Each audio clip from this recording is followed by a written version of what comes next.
The night the billionaire told her assistant to stay away, her voice wasn't cold or cruel. It trembled. The city lights behind her window glittered like 1,000 secrets, and in that moment, one warning carried the weight of a lifetime of guarded walls. She had everything money could buy, yet fear still sat heavy in her chest. Because sometimes, the most dangerous thing isn't losing wealth or power. Sometimes, it's letting someone see your heart.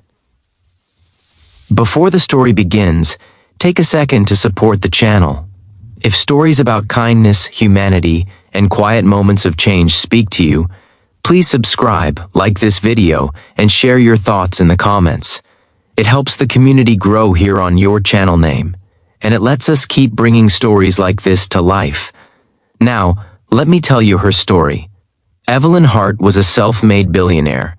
Her name was carved into skyscrapers, hospitals, and scholarship programs across the country. Newspapers praised her sharp mind and fearless leadership, but no headline ever mentioned how lonely her penthouse felt at night, or how silence followed her from room to room like a shadow. Her assistant, Daniel Reed, had been hired 6 months earlier. He wasn't flashy. He didn't talk much. He showed up early, left late, and treated everyone, from board members to janitors, with the same quiet respect. Evelyn noticed that more than she noticed his resume. Daniel carried kindness the way some people carry confidence. He held doors without making a show of it. He listened without interrupting.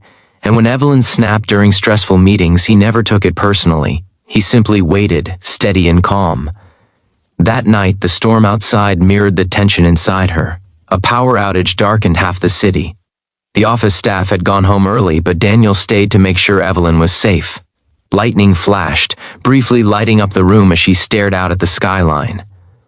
"You should go," she said, without turning around.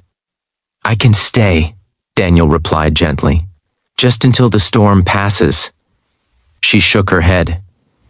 "If you stay tonight," she said, finally facing him, "I don't trust myself. I won't be someone I'm trying not to be." Daniel was confused, but he didn't push. He simply nodded. "I understand. I'll check in tomorrow."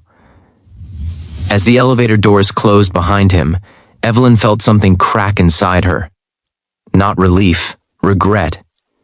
Evelyn grew up poor, raised by a mother who worked 3 jobs and still found time to volunteer at a community kitchen every Sunday.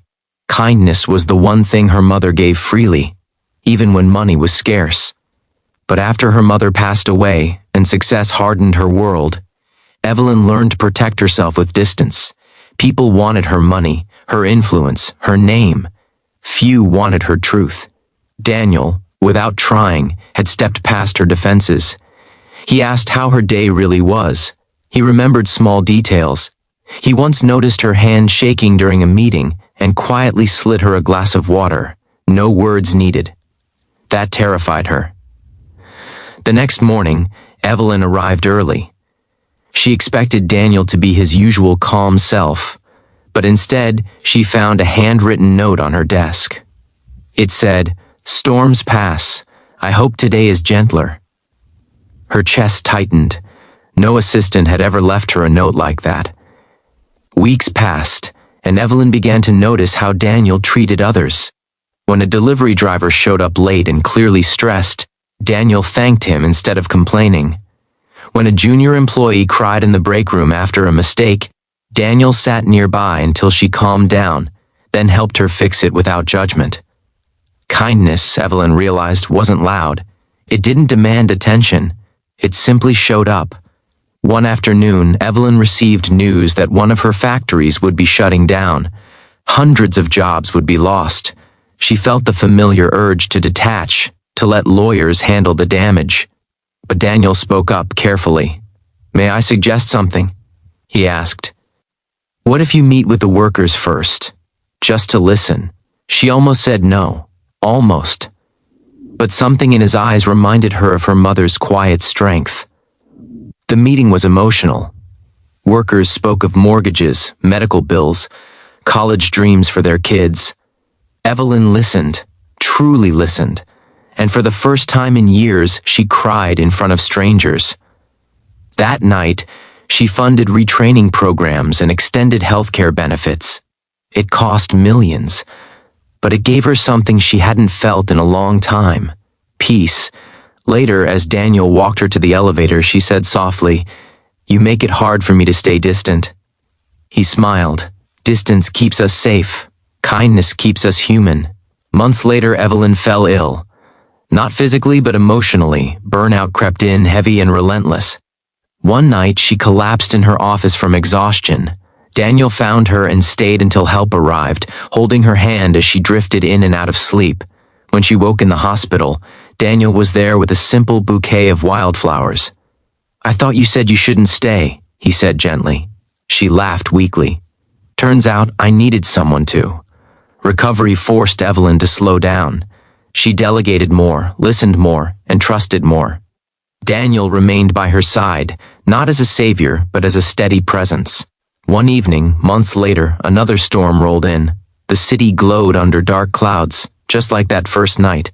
Evelyn stood by the window again. "You can stay," she said this time. "Not because I'm afraid of myself, but because I trust who I'm becoming." Daniel nodded. "That's all any of us can do."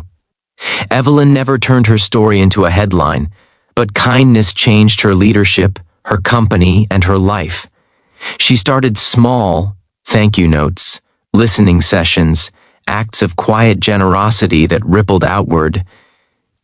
Daniel eventually left to start a nonprofit, funded anonymously by Evelyn. They remained friends, bound not by power or wealth, but by the simple truth that kindness, once given, never really leaves. And maybe that's the real lesson. Kindness isn't weakness. It's courage. It's choosing connection over fear, even when the risk feels high, because sometimes staying, being present, being kind is the bravest thing we can do. So as you step back into your day, remember this story. You never know whose life might change because you chose patience, compassion, or understanding. Spread kindness. It costs nothing, and it can change everything.